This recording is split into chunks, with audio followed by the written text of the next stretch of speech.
Hi mga lalabs! Hi mga suki! For today's video ay ito na naman tayo dito sa hasaan. At ito na nga guys, may nagpahasa nga ng itak. Ang cute naman ng style ng itak na to. Atak? Itak! Ayun. So, medyo kinalawang na siya guys. Kaya sabi nung suki namin ay tanggalan daw ng kalawang. At yun naman nga ang ginawa. And then after that guys, pumunta na nga ako sa City Hall ng Taguig. Kasi nga for payment na yung aming TMO clearance. And ayun, saglit lang naman ay nabigay na sa akin yung payment. Yung dapat bayaran pala At saglit lang naman nga nabayaran ko din naman agad yung 500 pesos bayad sa TMO clearance. And then after that guys, pinakita ko na yung resibo doon sa may office nila at ito na nga yun. And then ayun na nga. So, ilang minuto lang naman ay nakuha ko na nga. And then, after that, guys, ay pumunta na nga ako or kami sa SM Aura 9th floor para i-process naman na yung aming business permit. At isa na nga lang yun sa requirements para mag-proceed ako sa business permit processing, yung TMO clearance. So, ayun, nakapagbayad nga ako dito ng 3,008 pesos. Kasi nga sa mini hardware, so yung sa category namin, 1,000 nga daw yun. So, bukod pa dun sa mga ibang binayaran. At sa wakas, ayun na okay naman lahat. So, okay na yung sa fire namin. Tapos, insurance. So, yung insurance guys, yung binayaran ko ay 1,870. And after that, nung nabigyan na kami nung pinaka-receiving copy, pag nag-claim pala, ayun, naglalakad na kami at kami pauwi na nga nito. Ang ganda naman ng view dito. Abay, syempre magaganda kami at nadatnan ko nga si Kidlat. Diyos ko, pinaparusahan ng papa niya at may nagawa nga daw na hindi maganda. Kaya ayan naman guys, standing position nga si Kidlat dito. So, ang papa niya kasi talaga yung disciplinarian sa aming dalawa. Ako naman ay spoiler ako. Diyos ko po.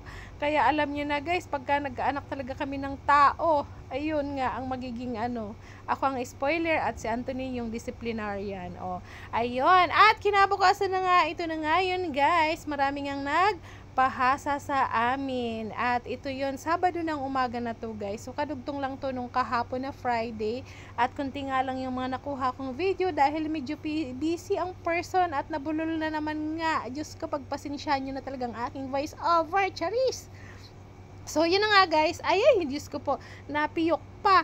So, thank you sa aming mga suki sa patuloy na pagtangkilik ng aming mga serbisyo sa Hasa. And syempre guys, thank you din sa mga customer namin na palagi nang pumunta sa amin para bumili ng mga tools. At ito na nga, ngayong gabi ay nagluto si Anthony ng adobo sa gata na chicken. At sabi niya, lagyan lang daw ng 3 pirasong saging. Ang sabi ko naman, iubos na yung 7 kasi nga gusto ko ng saging. At yun na nga lang yung ginawa kong hapunan, saging at yung manok, karne ng manok. Ayun na nga yung sinasangkot siya pa siya guys. And then, pagka niyan, lalagyan na yan ng gata. Tapos, isusunod na yung saging. O, diba? Para naman maluto na sila.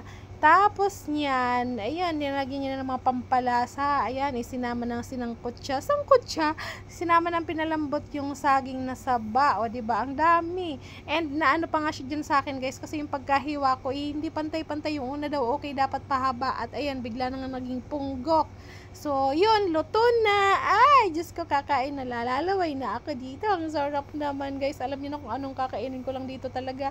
Yung chicken lang at saging. Kaya maraming salamat sa inyong paninood. Ayan, huwag kalimutan mag-share, follow, and salamat sa panonood nyo sa amin palagi. Thank you for watching, guys. Thank you, nanay. And salamat po sa inyo. Kahit umuulan po.